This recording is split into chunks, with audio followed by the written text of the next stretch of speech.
Assalamualaikum, salam sejahtera buat kepada para pendengar dan kembali lagi di channel Kisah Alam Maya.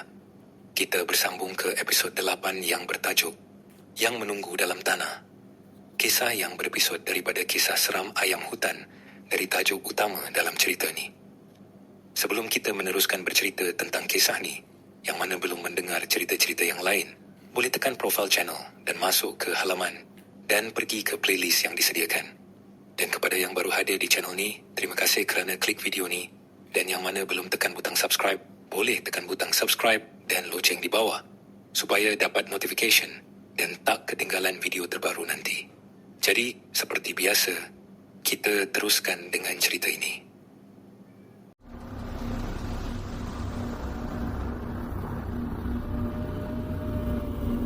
Dalam dunia yang kita pijak ini, ada ruang-ruang yang tidak terlihat oleh mata, antara nyata dan gaib. Inilah kisah alam maya.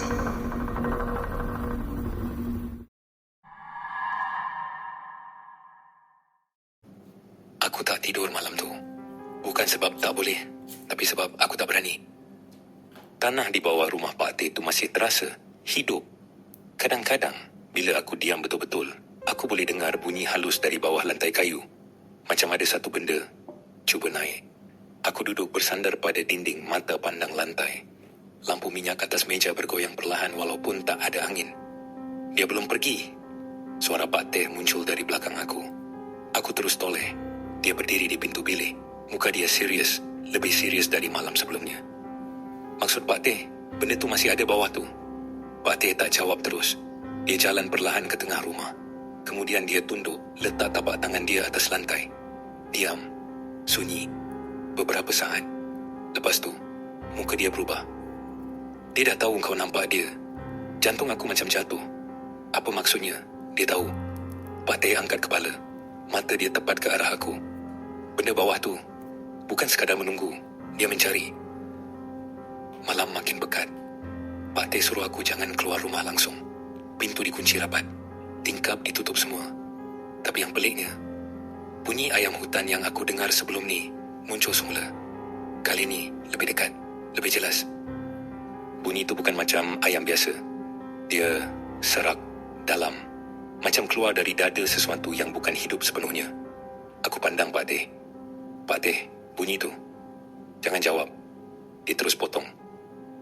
Tolong jangan sesekali ikut suara tu, walaupun dia panggil nama kau. Aku terus diam. Sebab masa tu, aku dengar jelas. Suara itu berubah. Bukan lagi bunyi ayam. Tapi, Imran. Aku beku. Itu suara aku. Suara aku sendiri. Dia dah mula. Pak Teh cepat-cepat bangun. Dia ambil sesuatu dari dalam kain yang dia ikat di pinggang. Serbuk hitam. Dia tabur sekeliling lantai rumah. Jangan pijak keluar dari bulatan ni. Apa pun jadi, jangan keluar. Aku angguk laju. Tapi dalam kepala aku, satu benda je berlegar. Macam mana benda tu tahu suara aku? Macam mana dia boleh tiru? Dengan tepat, bunyi ketukan dari bawah lantai makin kuat. Sekarang bukan lagi perlahan. Dia macam mengetuk dari dalam tanah. Nak keluar. Lampu minyak tiba-tiba padam. Gelap terus telan seluruh rumah. Pak Teh, aku panggil. Tak ada jawapan. Hanya bunyi nafas aku sendiri. Dan sesuatu yang lain, bunyi, menggesel dari bawah. Perlahan-lahan, papan lantai di tengah rumah terangkat sikit. Aku nampak jelas dalam samar cahaya bulan dari celah dinding. Tanah hitam, basah. Dan dari dalam tanah tu, satu tangan. Keluar perlahan penuh lumpur. Jari dia panjang, kurus, dan bergerak macam hidup.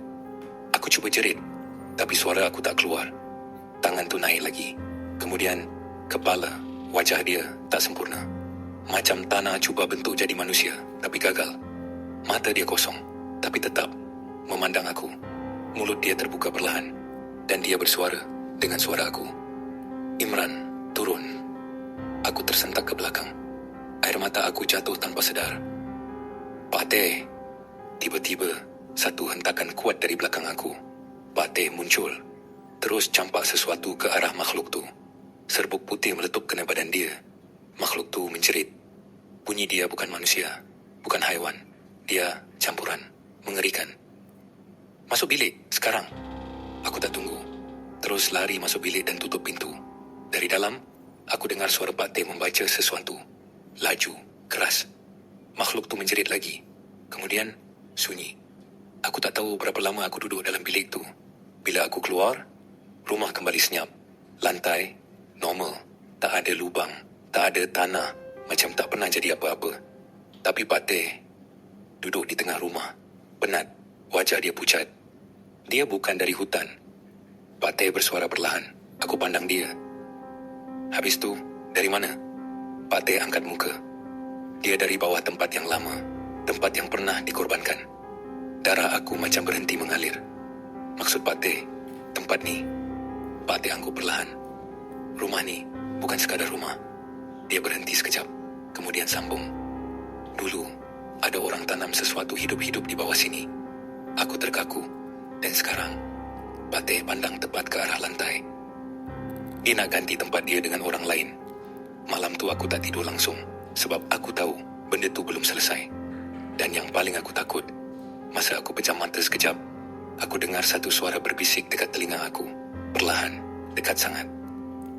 Giliran kau. Kalau kau dengar suara yang menyerupai diri kau sendiri, jangan sesekali jawab. Sebab mungkin itu bukan kau. Dan kalau kau nak tahu apa sebenarnya yang ditanam hidup-hidup di bawah rumah tu, tekan butang subscribe kat bawah. Sebab episod seterusnya lebih dalam, lebih gelap, dan mungkin tak semua orang akan keluar hidup.